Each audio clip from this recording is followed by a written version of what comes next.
50 figures appeared out of the mist at dawn, surrounding the small clearing where Ayani had made camp.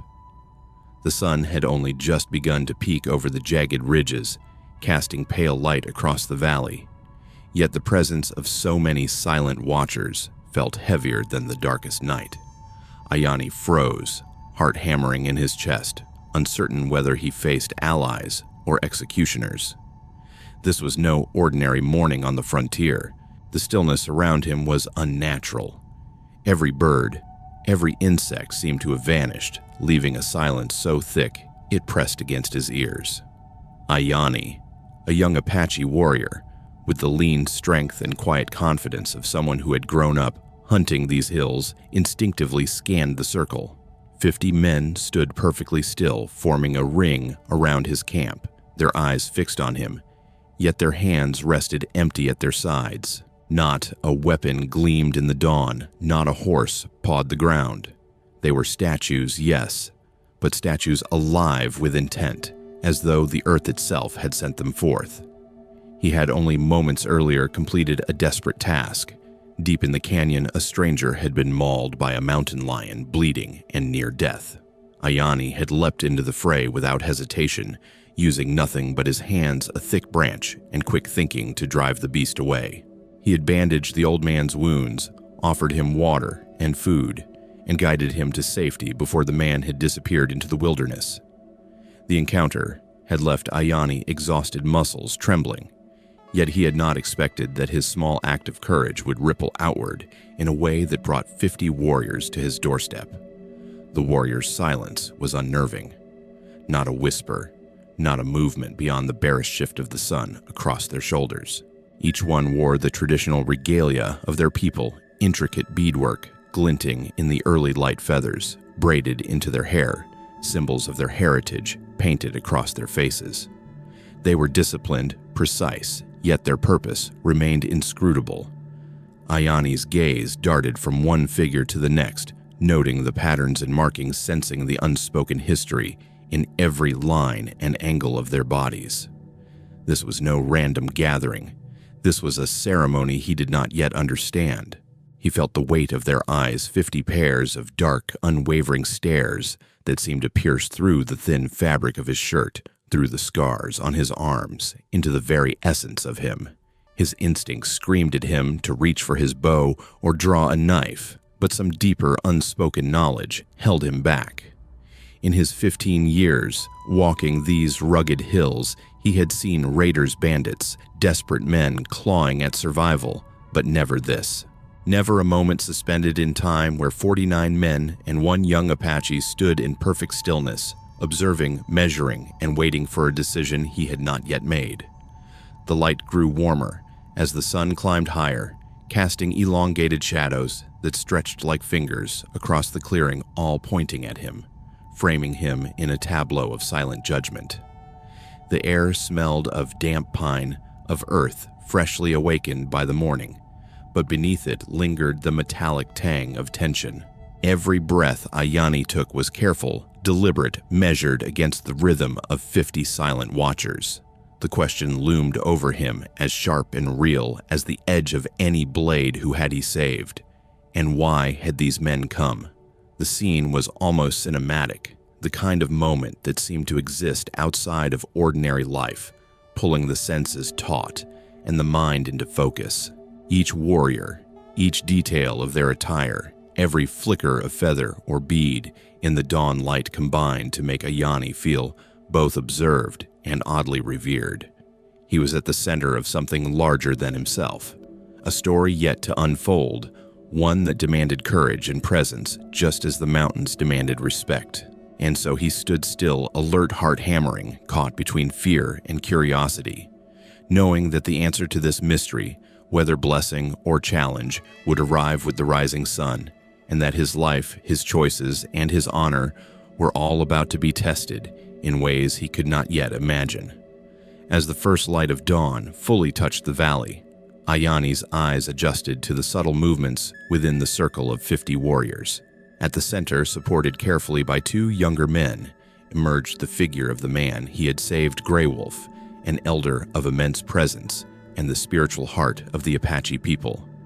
Weathered by decades of sun, wind, and hardship, Grey Wolf's eyes carried the weight of wisdom and authority.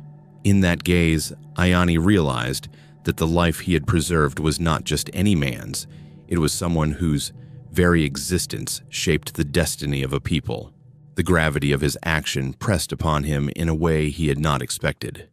Grey Wolf's entrance transformed the silent assembly into something more profound. Without a word, at first the warriors began a ritual that Ayani could only interpret through movement and gesture. Slowly, deliberately, they placed objects in a wide circle around him. Hunting knives engraved with ancient symbols, polished stones catching the morning sun, feathers braided and fanned with care, and wooden bowls carved with flowing patterns. Every placement seemed measured, every bow of the head, every careful step imbued with respect. The young warrior noticed the attention to detail. These were no mere offerings, but deliberate symbols of honor, a language older than speech itself. Guiding the proceedings were Grey Wolf and his grandson Running Eagle, a young man with the quiet strength of his grandfather's lineage. They moved among the warriors with a grace that spoke of long practice, directing the ceremony with gestures and glances that carried the weight of tradition. Ayani could not understand the spoken words. They flowed in a language as musical as it was foreign, but he felt the rhythm and intent behind each motion. Respect, trust, and recognition were being communicated without a single voice, and the young warrior felt it settle into his chest like a living heartbeat. The atmosphere was electric, a tension that held both reverence and anticipation. Each warrior's movement was precise, placing objects as if drawing a protective circle around Ayani, framing him as the centerpiece of a living tapestry. The sun glinted off beadwork and feather shadows flickering across the painted faces, lending the moment a sense of surreal grandeur. Every step, every bend, every silent breath was a note in an unspoken hymn of honor. Ayani's own hands tightened at his sides as he tried to reconcile the fear of being judged with the awe of being celebrated. In the silence, Ayani reflected on the meaning behind the ritual. Saving Grey Wolf had been instinctive, born of a sense of humanity that required no reward. Yet here in the wilderness of the Apache lands, his action resonated far beyond himself. The ritual spoke of courage, responsibility, and the unbreakable bonds of community. In the modern world, he thought the same principles applied. Acts of integrity, selflessness, and respect shape lives and determine the trust others place in us. Courage was not merely facing a predator with a branch or a knife. It was understanding the responsibility that came with one's choices and honoring the wider consequences. Time seemed to slow as the ceremony continued. The circle of warriors, unwavering, the offerings perfectly arranged. Ayani began to sense that this ritual was both a recognition and a test, a silent challenge to his heart and judgment. He had stepped into a world where actions, rather than words, defined a man's character, and where tradition and honor intertwined to form a moral compass. He realized that the valley, the mountains, and these warriors were not just a backdrop. They were participants in a living story, teaching him that respect, bravery, and the courage to act selflessly could ripple outward, influencing generations. By the time the ritual concluded, the sun was higher, casting long shadows that framed Ayani within the circle of offerings.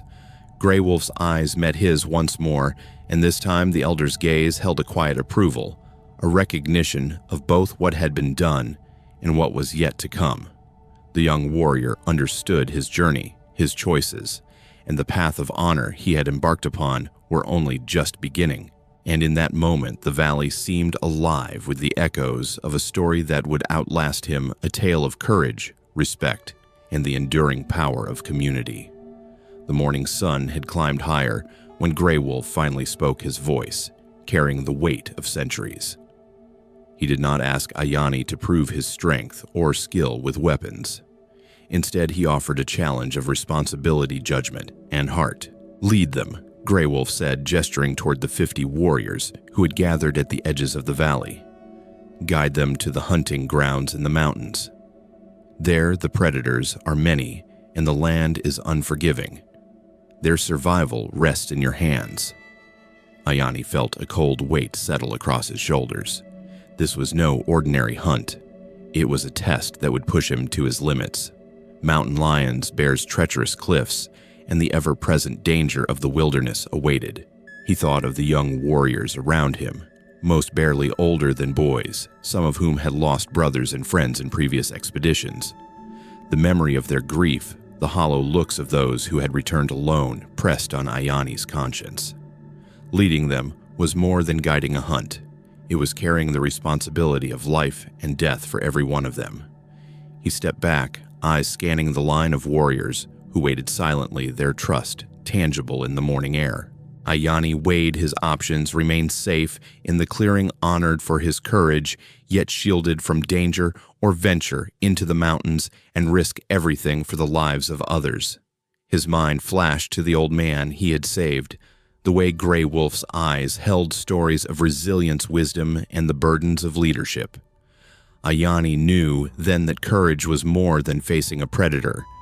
It was choosing to shoulder the lives of others when fear whispered to turn away. As he prepared for the journey, Ayani's focus sharpened.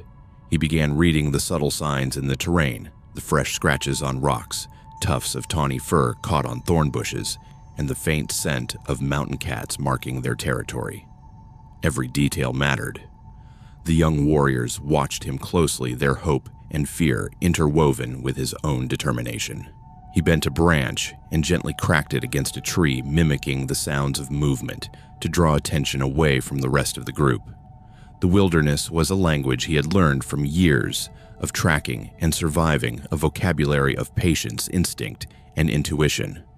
Ayani instructed the warriors in quiet signals, teaching them how to move without alerting prey, how to watch each other's backs, and how to respect the rhythm of the land.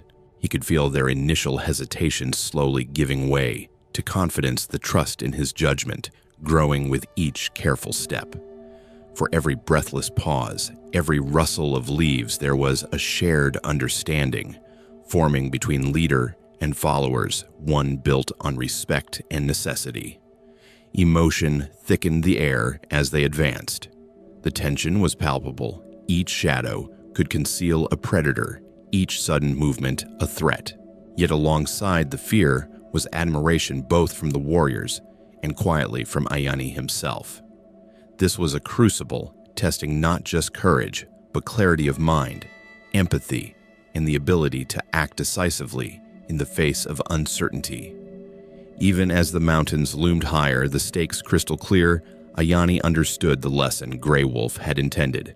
Leadership was not earned through prowess alone, but through accountability, through a willingness to place oneself in danger for the good of the many.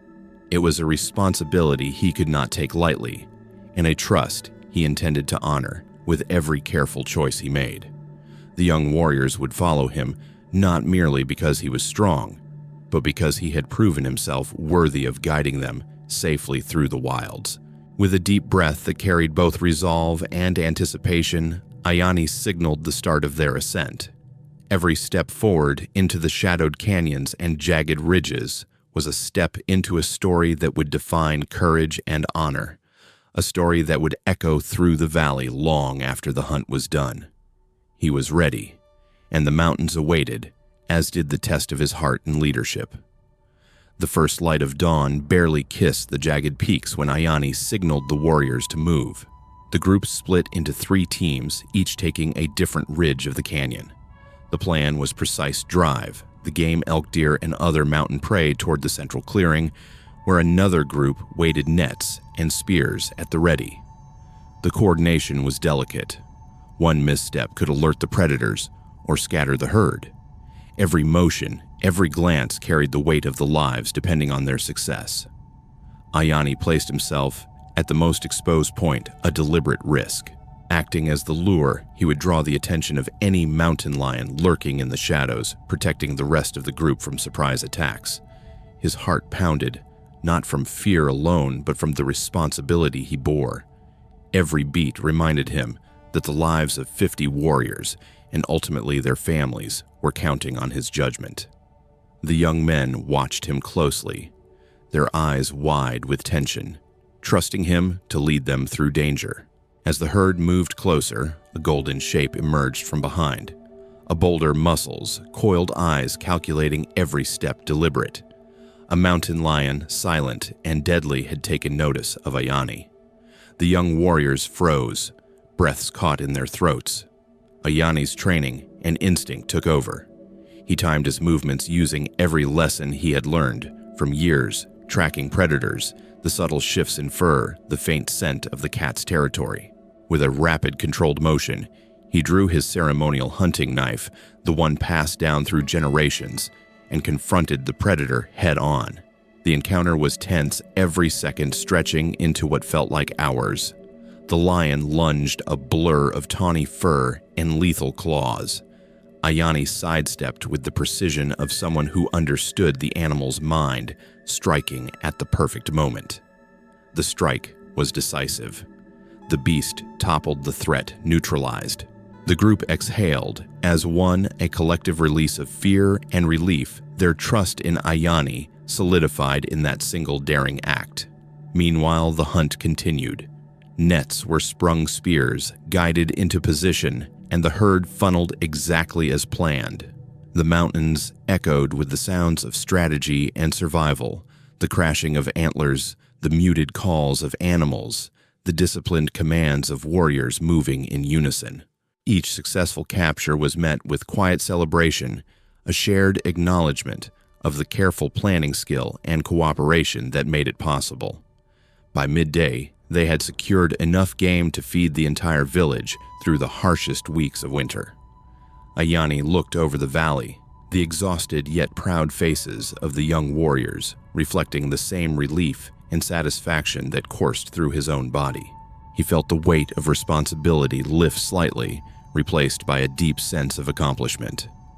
Every risk had been justified, every decision tested, and every life preserved. Returning to the village, the group was met with scenes of joy and gratitude. Children ran through the dust-laden streets, laughing and shouting at the sight of the meat that would fill their bellies. Women wept quietly in relief, grateful that their families would not face starvation. Elderly men nodded in approval, recounting the story of the hunt and Ayani's courage to those who would listen. The canyon had been conquered not with brute force alone, but through careful planning, intelligence, and unwavering bravery. Ayani stood among them, observing the communal joy, understanding that the hunt had accomplished more than filling stomachs. It had reinforced trust, strengthened bonds, and highlighted the power of leadership rooted in responsibility and courage. In a modern context, these lessons resonated just as clearly. Success is built not only on skill, but on the willingness to risk oneself for the well-being of others, to lead with integrity and compassion. As the sun began to set behind the rugged peaks, casting long, golden shadows across the village, Ayani felt a quiet pride settle over him. The hunt had been perilous, the mountains unforgiving, yet through courage, cooperation, and careful guidance, life had been preserved. He realized that true leadership, whether in the wilderness or in everyday life, demanded a heart willing to act for the good of the community, even in the face of unimaginable danger. As the golden light of late afternoon spilled across the valley, Grey Wolf stepped forward, his presence both commanding and serene, the weight of age and wisdom evident in every movement. His eyes deep and steady, fixed on Ayani with a mixture of solemnity and approval. The elder's voice, resonant and deliberate, broke the silence of the gathering. Ayani, he said, you have shown the courage, the wisdom, and the heart of a true protector. From this day forward, you are Tonkala brother, defender one who dares to risk everything for the lives of others. The title was sacred, a recognition earned not through words or ceremony alone, but through deeds, judgment, and the willingness to place the needs of others above oneself. One by one, the 50 warriors approached, each carrying a token of honor. Hand-carved hunting knives, etched with intricate designs and polished by generations of care, were placed carefully at Ayani's feet. Bows forged from mountain ash, strong yet flexible, rested alongside blankets woven with patterns that told the story of courage and resilience. Feathers, braided and fanned with deliberate artistry, were offered as symbols of bravery and spiritual strength. These were not mere gifts. They were tangible expressions of gratitude, trust, and recognition. Each warrior's gesture conveyed respect and reverence, marking Ayani as a man who had proven himself worthy not only of honor, but of responsibility. Grey Wolf's gaze softened, and he continued his words, deliberate and clear. True courage, he said, is not measured by the danger you face alone, but by the lives you protect, the people you guide, and the trust you uphold.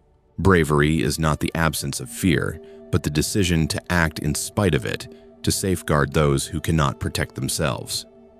Ayani felt the weight of this message sink deep into his chest, a lesson that extended beyond the hunt, beyond the mountains, and into the very essence of how one should live. The actions of one individual could ripple outward, changing the fate of an entire community. Around them, the village had gathered a living tapestry of faces reflecting relief, joy, and gratitude. Children ran through the dusty streets, laughing and shouting, their eyes wide with wonder at the bounty that would fill their bellies for weeks to come. Mothers held their youngest, tears quietly streaming down their faces, grateful that hunger had been staved off.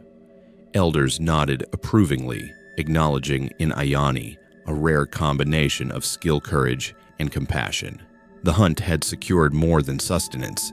It had reinforced the bonds of community, reminding all present of the enduring values of honor, responsibility, and selflessness. Even the mountains seemed to exhale, as if recognizing the courage, coordination, and respect displayed in their shadowed canyons. Later, as the sun dipped behind jagged peaks and the firelight flickered across the clearing, Ayani sat beside Grey Wolf, watching children play and listening to the elders recount the hunt. He felt a profound connection between generations and between the individual and the community. He was no longer merely a young warrior. He had become a bridge between worlds, a living testament to courage, compassion, and the protective guidance that binds people together. In this quiet, reflective moment, Ayani understood a timeless truth. Acts of bravery and kindness, no matter how small they may seem, can shape destinies and strengthen communities. Leadership is not about dominance or display of strength, but about guiding others safely, honoring trust, and acting with integrity. Courage without compassion is hollow. Skill without responsibility is incomplete. By risking himself for the lives of others, Ayani had become a true guardian, an embodiment of respect, honor, and humanity. As the stars emerged above the valley, Ayani's story carried a message beyond the mountains. If the tale of Ayani and his people inspires you, carry its lessons forward. Let acts of courage, compassion, and honor guide your own life. Share them, reflect on them, and allow them to strengthen your communities.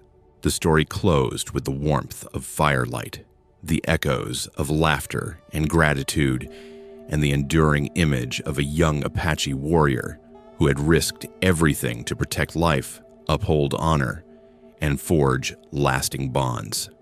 Bravery guided by heart and responsibility can transform lives, fortify communities, and leave a legacy remembered for generations. If the story of Ayani and his people has inspired you, please follow Epic Western Stories, share, like, and comment below, so together we can explore more tales of the frontier filled with courage, emotion, and humanity.